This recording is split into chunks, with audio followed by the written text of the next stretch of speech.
You suck with Kholek Sun Eater. Admit it. Go on, please admit it before I wet myself. And today I'm going to tell you why. Does the Tempest not come when beckoned? Do you inspire as much fear as a frolic in the afternoon sun? Well, don't worry. Your pappy Krakenrock the Blake is here to look after you. And today we'll be diving deep into why you suck with Kholek, the Warriors of Chaos, and the Heralds of the Tempest as a faction. As a disclaimer, this is not a guide for multiplayer. It would take more than a pact with the dark gods so hideous that the sun itself spurns your presence to explain why you're so terrible at that. My name is Blake and I bid you my fondest welcome to Blake's Takes, where today I'll be giving you my take on why you're just awful with Kholek. Is my take hot or not? Let me know in the comments below, and if you enjoy today's video, please consider liking and subscribing. It really helps the channel out. By the end of this video, all things both living and dead will bear witness to your wrath. They will be yours to dismember, yours to disembowel. You will smash all that remains of their petty civilizations to powder. Truly, you will be unstoppable. Reason you suck with Kholek. Number 1. You don't trap the Tusked Sunz. You start at war with two factions, the Flesh Greeders Ogre tribe and the Tusked Sunz Greenskins tribe directly south of them. The Ogres will be your first target. Now, they won't pose any real threat to you. Dragon Ogres are fearsome anti-large units, and they excel at mopping up Ogre Bulls, which are the most threatening units of your adversary. Take the Challenge Stone and use the Occupy and Vassalize ability to recruit the Dolgan Norscan tribe north of you to your cause. Once you've taken the Challenge Stone, immediately hire another Lord to follow Kholek around to lap up experience. The Ogres will have a camp below the Challenge Stone which will need to be destroyed. That will be your next turn's priority. Again, there will be nothing in there that poses any real threat to your Dragon Ogres, so you should take this with ease. The threats start with the Tusked Sunz directly south of you. Their army in Blizzard Peak will be getting quite formidable by turn 3, as they start with a Giant. Giants are quite a dangerous adversary when supported by a large army, coupled with the garrison of Blizzard Peak. So this is where we're delightfully devilish in our machinations and use the Lord we hired to goad the Greenskins out of their settlement. This is to divide and conquer them. Pull apart their forces so you won't have to attack them all at once, saving you precious replenishment time. Set Kholek to an ambush at this point here. He'll have a 70% chance of ambushing from this position. Set your Goading Lord right next to him in view of the Greenskin settlement. The Tusked Sunz will stumble into your trap, allowing you to isolate and eliminate the giant outside of the reach of their garrison. Once this is done, you can go and finish off the rest of the Orcs. They will have nothing left to threaten Kholek's might. Now, you may think it a good idea to vassalize these rowdy Orcs to boost Kholek through profane worship, but I actually advise that you just wipe them out. The reason for this is there is a far nastier and more powerful Orc just on your doorstep, and if the Tusked Sunz faction leader gets beaten in a battle by that very same Orc, then they will be confederated immediately, giving you potentially more enemy armies to fight in a pretty fragile part of your campaign. Your vassals are stupid and will suicide themselves into silly situations. The Tusked Sunz are guilty of this as well, and with the Greenskin instant confederation mechanic, this can lead to some pretty interesting scenarios. The safer bet is to write this potential vassal off and focus on a far meaner and greener prize. Reason you suck with Kholek. Number 2. You don't summon the rage.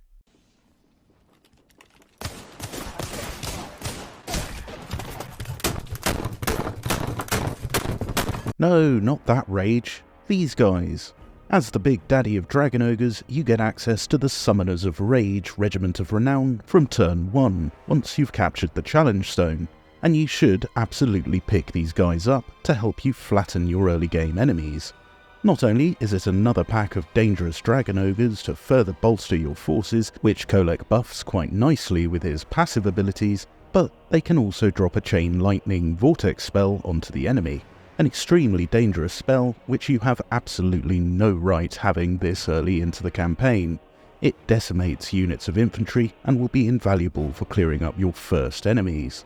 All you need to do to be able to drop the spell down is to have these fearsome creatures fight in melee for a little while. Truly, they're an excellent regiment of renown which you should put into Kholek's army immediately. The Warriors of Chaos have a very unique recruitment system. You immediately recruit units into your army. You don't need to wait a turn or more as all other factions do.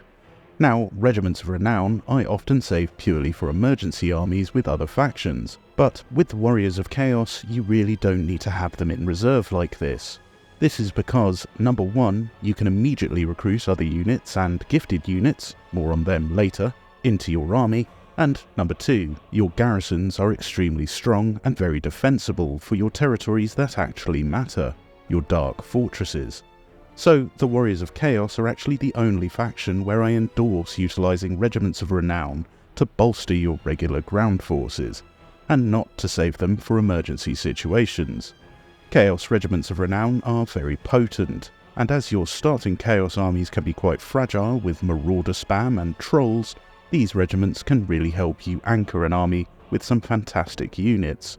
You also have quite limited access to demons as you're bound by the technology tree.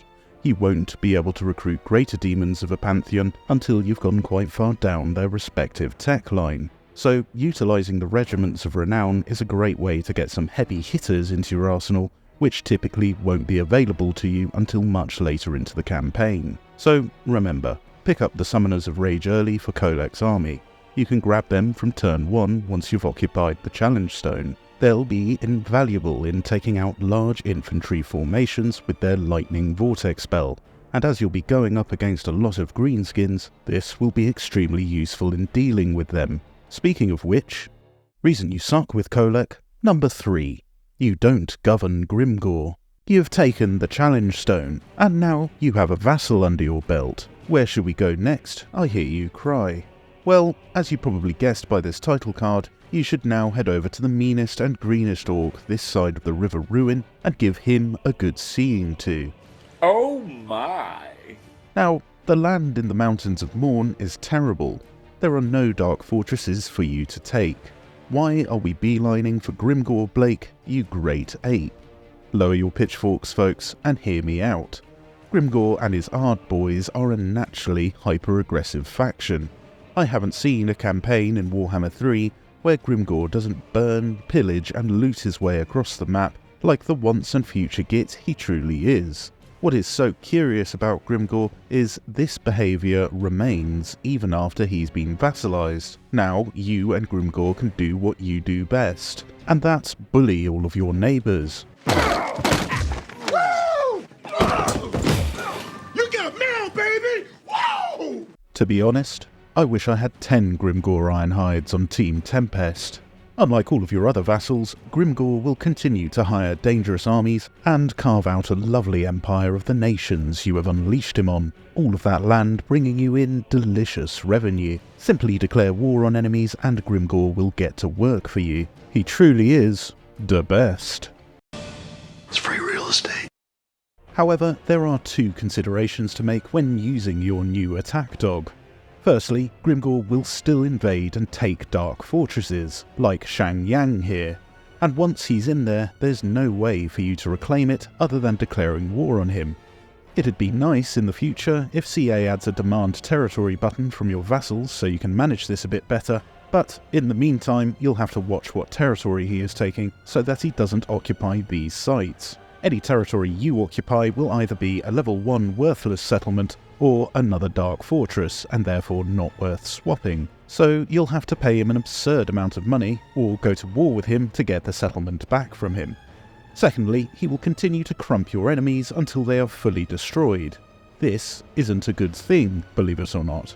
You want to vassalize your enemies so that you can take advantage of the Empowered by Worship buff, but more on that later.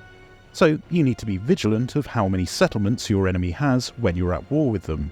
You can check how many settlements a faction has in the diplomacy screen here. If they're at one settlement and you're not near it, then you better believe Grimgor will be on his way to spoil your vassalization plans.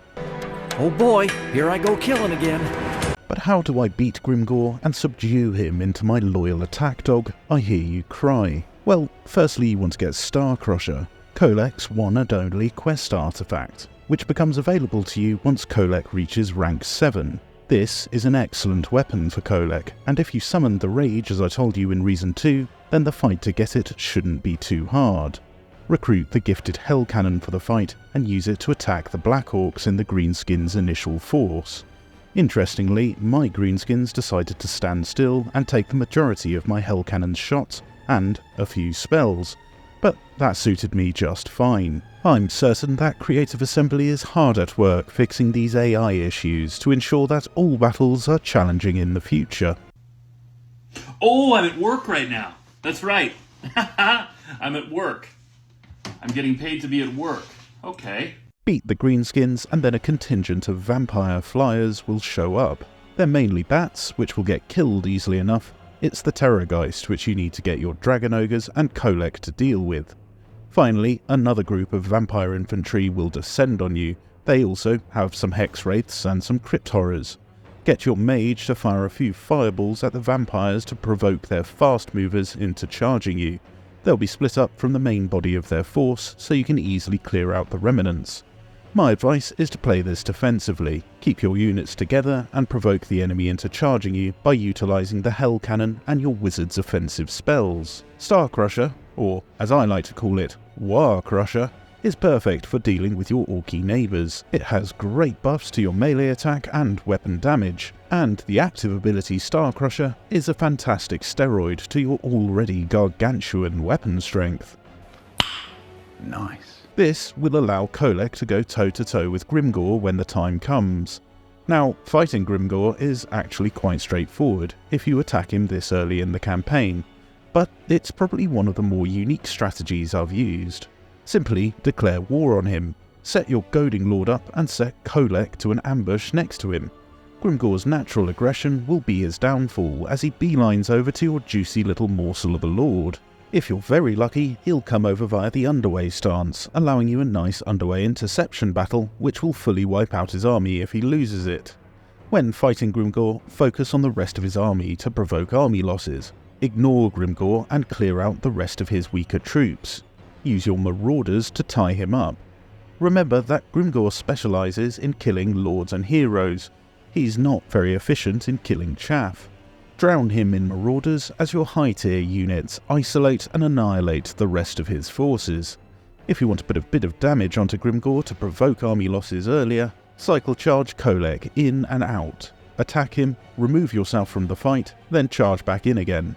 Grimgor himself makes up a significant portion of the Greenskins' balance of power, so hurting him will provoke army losses much sooner, but remember he is a lord killer. And at this early stage of Kholek's metamorphosis in this campaign, you will take a lot of damage if you're not careful. With Grimgor wounded, the rest of his petty rabble will fall away under your might. Vassalize him and then begin burning the world together. Trust me, everything's gonna be fine.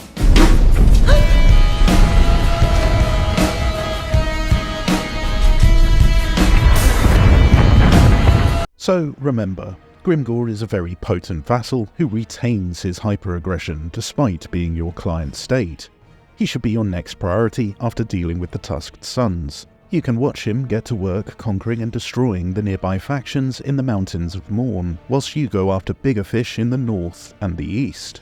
But be careful, his overexuberance with fighting things can land you in awkward situations where you lose potential vassals or potential Dark Fortress territories. Grimgor is an equal opportunities pain machine.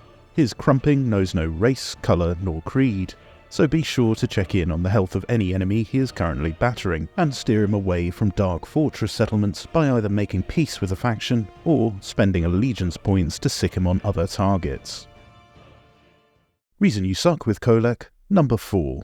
You don't know how to use Kholek. Kholek starts off as a strong legendary lord.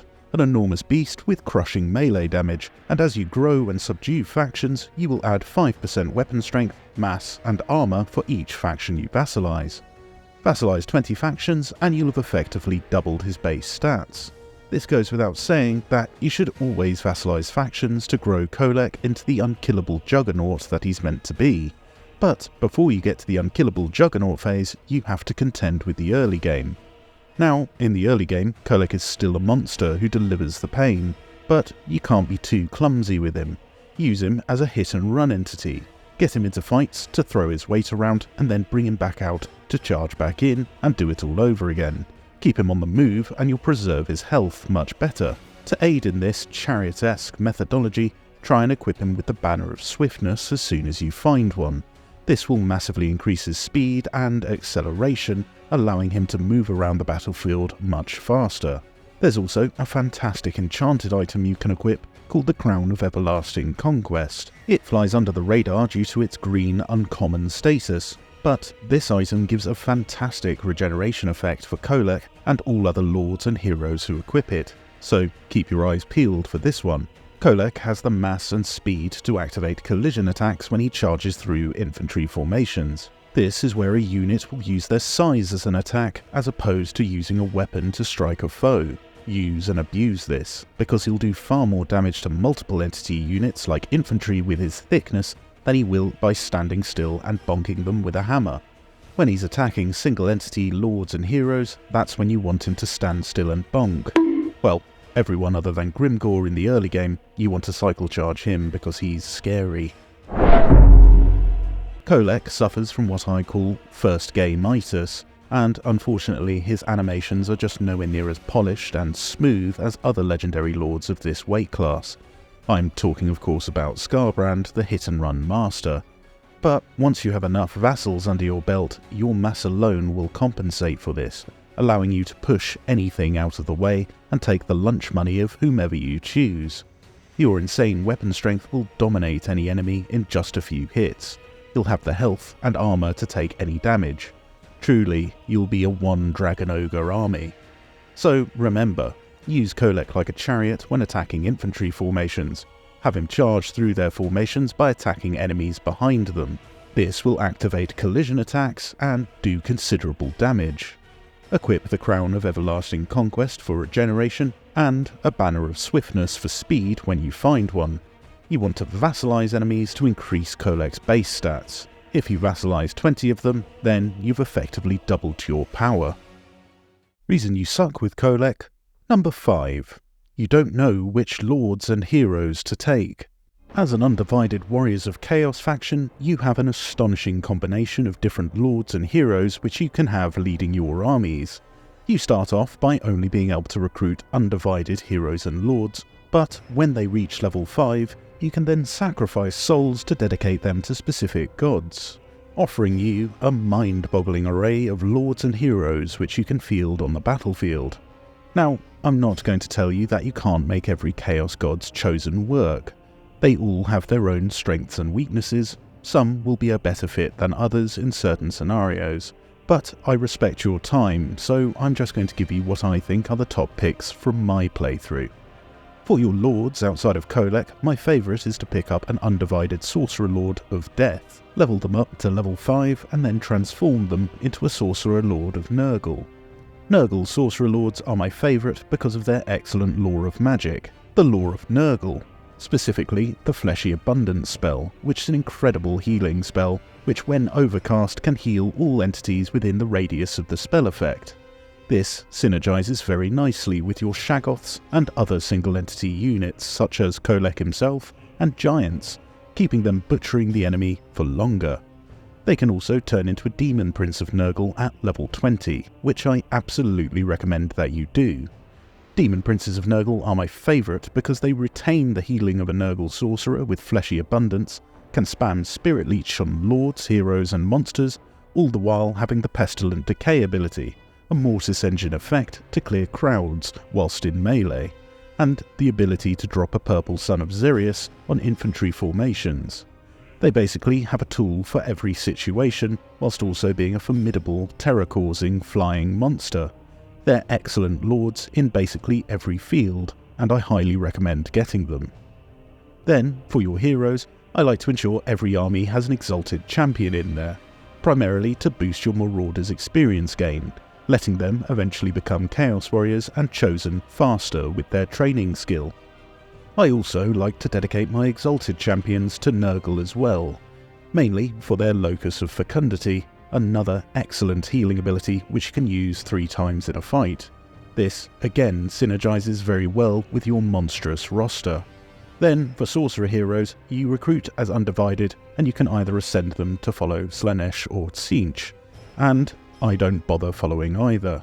I keep my Sorcerers Undivided. The reason for this is Undivided Sorcerers do plenty of damage. They get access to Manticores to ride, giving them very fast flying, they're very competent sorcerers, and you won't cause issues with your army's authority system. Slaanesh sorcerers are basically a downgrade, as they don't have access to flying. Tzeentch does have access to flying and good spells, but it costs a lot of souls to devote them, and Undivided sorcerers do the job perfectly well. Neither Slaanesh sorcerers or Tzeentch sorcerers warrant the enormous cost to devote them when Undivided sorcerers do the job so well. If Undivided sorcerers didn't have access to the Manticore mount, then I think there'd be a strong case for Tzeentch. But they do, so I don't bother devoting any of the sorcerer heroes. Also, as the majority of my lords will be Nurgle based, Tzeentch would cause conflict in your army's authority system. Tzeentch and Nurgle really don't like each other. Again, I'm sure you can make it work in any way, but I think a combination of Nurgle and Undivided units is the optimum style of play for the Heralds of the Tempest. It feeds nicely into your monstrous armies with the way that healing works and gives you some very useful units. Also, I'm a massive Nurgle simp, so there's that too. You got me. Reason you suck with Kholek, number 6. You don't know how Gifts of Chaos work. Now, this part is a bit confusing, and I don't think it's particularly well explained by the game, so I'm going to show you exactly how the Gifts of Chaos work, and how to get the best value out of them. Firstly, you have souls. These are a currency in the eyes of the Dark Gods. You get souls by fighting factions which aren't already aligned to one of the ruinous powers. You get souls from killing most of your enemies. Undead, greenskins, ogres, etc. You can then spend these souls in the gifts menu on buffs and gifted units. Now, if you look down at the bottom of the gifts, this is where you'll unlock your high tier stuff. This gift here is what you need to be aiming for. Carnage Incarnate. It's the only way for you to recruit Dragon Ogre Shaggoths. Now, look at the bar below this gift. That shows you how many souls you need to spend to unlock this gift. This bar will not increase unless you spend your souls on these gifts and then spend relevant soul upkeep to maintain them. And you should absolutely be doing this to boost this bar to get down to Carnage Incarnate and unlock Dragon Ogre Shaggoths, who are your best creatures at unaliving people. There is no real penalty for running out of souls, you just lose all of your active gifts and you'll have to put them back on again, so you should absolutely be spending your souls to make this bar fill faster. There's a lot of excellent gifts in there, but I personally love the Ruinous Bulwark. This gift imbues every army with more missile resistance, whilst also providing the Shatterstone ability to immediately demolish segments of walls, which is extremely handy in offensive sieges. I also love the Raider's Raiment. It gives extra replenishment rate and melee attack to your Marauders, but most importantly gives them a 25% bonus to all experience earned, allowing you to convert them into Chaos Warriors much faster, which you should absolutely do. Marauders are poor infantry units, with low leadership, damage and defensive capabilities. There is an absolute canyon between them and Chaos Warriors who basically deliver all of those statistics in spades. Their only downside is they're slower than Marauders, but all of the other stats are so much better, you should always upgrade Marauders to Chaos Warriors as soon as you're able to. This gift makes that happen faster, so I think it's very valuable. Then you have the different Monogods gifts. These can be unlocked much quicker because the soul bar fills whenever you spend souls to dedicate a unit to a certain Monogod faction, like with this Slaanesh example here. You can spend a heap of souls on ascending a character much faster than you would by spending souls on gifts and the upkeep of the very same. Now, you can ascend an Undivided Lord to an Undivided Demon Prince, but that option is only available when the Lord hits level 30, which is much later than you can ascend a Monogod Demon Prince, which comes in at level 20.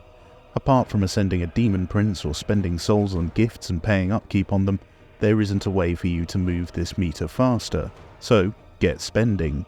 You want to reach Carnage Incarnate as quickly as possible, because it's amazing and allows you to immediately begin recruiting Shaggoths. You may be tempted to put a load of Shaggoths into Kholek's army when you unlock Carnage Incarnate, but you really don't need to. At that point in the campaign, you should have vassalized enough factions that Kholek will be all the Shaggoth you can handle.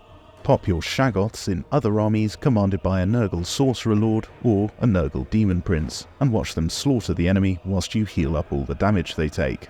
Now, you cannot put Monogod gifts into their respective slots until you've unlocked them in their respective technology trees. This shouldn't be a focus of yours. You want to pick up the important technologies for your Undivided units as your first point of call. Giant Manacles is a great tech that boosts missile resistance on your Trolls and Giants. Then, Heralds of Doom subsequently after it boosts the damage and charge bonus of your Dragon Ogres. There's also a lot of other great techs in there that will boost your souls gained in battle and give perfect vigour for Undivided Chosen, as well as reducing construction times. These should be your priority techs, not the Monogod ones. The reason for this is your gifted demonic units will have nowhere near the same power as they would have if they were in a Chaos Monogod's army, and nowhere is this more apparent than when you're hiring greater demons such as the Great Unclean One as an example. They don't have access to the bound spells which you can unlock through technologies when playing with the Monogod factions, so they're much, much worse. Great Unclean Ones basically have worse stats than a giant in almost all categories apart from melee defense, which is pretty criminal. Soul Grinders of Nurgle suffer in a similar manner. You'll notice that they have barely any ammunition in comparison to their Monogod counterparts, and there is no way to increase their ammo quantity. They're still a great artillery piece though, so I do still try and get their gift activated. Anyway, this applies to all the other gods as well.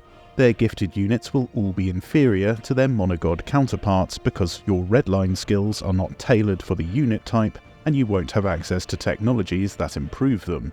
The only important gifted units are your Shaggoths. Other gifted units are useful for emergency armies and padding an army's numbers out, but they will perform far worse than if you had recruited them as one of the Monogod factions. So, with your Monogod technology, it really depends on the types of lords and heroes you're ascending, because that will fill up the Monogod's soul spend bar faster, unlocking more powerful gifts. I focused Nurgle technology after picking up the important Undivided technologies because I was mainly getting Nurgle heroes and lords, so I could unlock their high tier gifts and get a few soul grinders out. Nurgle is the way forward. I'm sure this will trigger a lively debate in the comments section. I just love me a bit of Nurgle. Is that a crime? I just think they're neat. So remember, you gain souls by killing non-chaos aligned factions. You then spend those souls to unlock gifts. To unlock Undivided gifts, your only option for a big soul purchase is to ascend a level 30 Lord into an Undivided Demon Prince, which will take a long time to achieve. Your best bet is to spend your souls on gifts and the upkeep of those very same gifts to rush to Carnage Incarnate as quickly as possible. There's no penalty for dropping into the negative with your souls, you just lose your active gifts, which you'll have to spend a few turns reapplying. So don't be shy about spending your souls. Spending souls on Monogod gifts will unlock their high tier gifts in a similar manner, and it's easier to do because you can do it with heroes and lords from level 5. However, Monogod units won't have technologies and redline buffs which make them as useful as their relevant Monogod faction counterparts. Some units are only a bit worse, such as the Soul Grinder of Nurgle having much less ammo. Some are infinitely worse and should basically not be recruited, like the Great Unclean One. I'm still going to recruit these fat useless sacks of crap though, because I love their aesthetic. They are terrible units though. Reason you suck with Kholek. Number 7. You don't know how to build your fortresses. Fortress building for the Warriors of Chaos will follow a very similar format every time. Your first priorities will be the raid trophies for income and the corpse mound for growth of the city. The Raid Trophies building gets particularly good at level 4, where it gives faction-wide bonuses to post-battle loot, extremely useful for a belligerent faction such as yourself.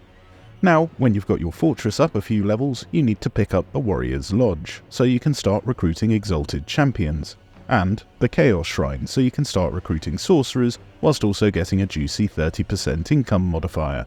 Then, you want to pick up the Vassal Emissary, so your vassal income compounds around you. The other blue buildings give income modifiers as well, and more chances of cavalry and monsters spawning in your recruitment pool, and can be picked up later.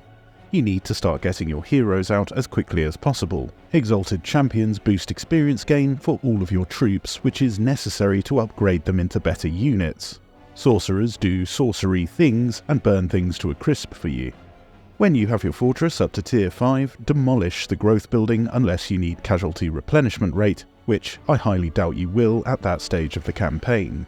Remember that all of your units have a percentage chance of being replenished in a territory. This percentage chance can be modified by many factors, including buildings, the size of the settlement, the amount of corruption in the territory, and what type of corruption it is, as well as the territory itself. I'm not going to go through it all with you, as at the end of the day, it's still a percentage chance. There's always an element of randomness to it. But what I will say is, try to recruit your armies on the borders of other fortresses. This allows you to effectively recruit from multiple recruitment pools, as your armies recruit instantly. You can just move to the next province and recruit more soldiers. A useful trick to muster forces that may not be available in the first province you initially recruited the Lord from. There are buildings which you can build to increase the likelihood of certain units spawning, and they're definitely worth picking up, but not before getting your income, growth, exalted champion, and chaos sorcerer buildings down first. Also, be sure to sell any territory which isn't a dark fortress to your vassals, not only for the cash infusion from the trade, but also because those territories are almost worthless to you. Your vassals can then build them up, and in the process pay you more money through tribute. Reason you suck with Kholek. Number 8. You forget your objective. Your objective is to crush your enemies into a microcosm of a single settlement and then vassalize the inhabitants. Rinse and repeat so Kholek can become the true bringer of the end times. Try not to wipe factions out. Smash them and vassalize them so Kholek can feast on their worship and become engorged. He'll become so big and strong, you're going to have to start calling him Swolek. Now, this is more of a critique at CA's game design rather than a reason you may suck, but when you vassalize another faction, diplomacy treats this as a positive diplomatic interaction with that faction, like an alliance. It's clearly not, and not intended to be that way, but it is the way it is. This will annoyingly put you at odds with other dark god worshipping dudes. Take for example me crushing the last vestiges of the Cathayans here and enslaving them. This, for some reason, is seen as a treaty and caused the war host of the apocalypse to not like me very much, and ended up in the dissolution of our military alliance, and eventually him begging for peace as I descended on him like a rabid tiger. This can make it very difficult to maintain alliances with your chaotic cousins, as your objective is to vassalize factions. It's what makes Kholek very strong. Now, to complete the long campaign and get the achievement for doing so, you need to own a lot of dark fortresses, either directly or through military allies. So, you can either continue to vassalize all the factions you can, smashing them under the glorious weight of Starcrusher, getting stronger and more powerful with every mewling satrap you pulverize. Or you can elect to destroy factions, keeping Archaon and his boys happy, but losing those sweet, sweet gains. You see, in this campaign I tried to do both. I tried to appease Archaon by funneling a lot of money into him to keep him sweet, whilst incurring the diplomatic malices for vassalizing all the enemies I was stomping. Where did that get me? I lost a lot of money, and he broke the military alliance we had, so I had to go and take those fortresses by force. The moral of this story is, I chose a half measure when I should have gone all the way. You can either choose to make use of the glorious power residing in those squashed under your jackboot, or you can appease some haughty, three-eyed king, so enraptured with his hubris that he can't see that you are the true scourge of this world. He too will join the rank and file of those who bend the knee to you, the Tempest's herald. If you enjoyed today's video, please consider liking and subscribing. It really helps the channel out. And a massive thank you to my ever-so-kind Patreon supporters. D, Powergus, Joshua Krager, Dinkle250, HunterX2, and Dr. Red. I've been Blake, delivering my take. Thank you all so much for watching.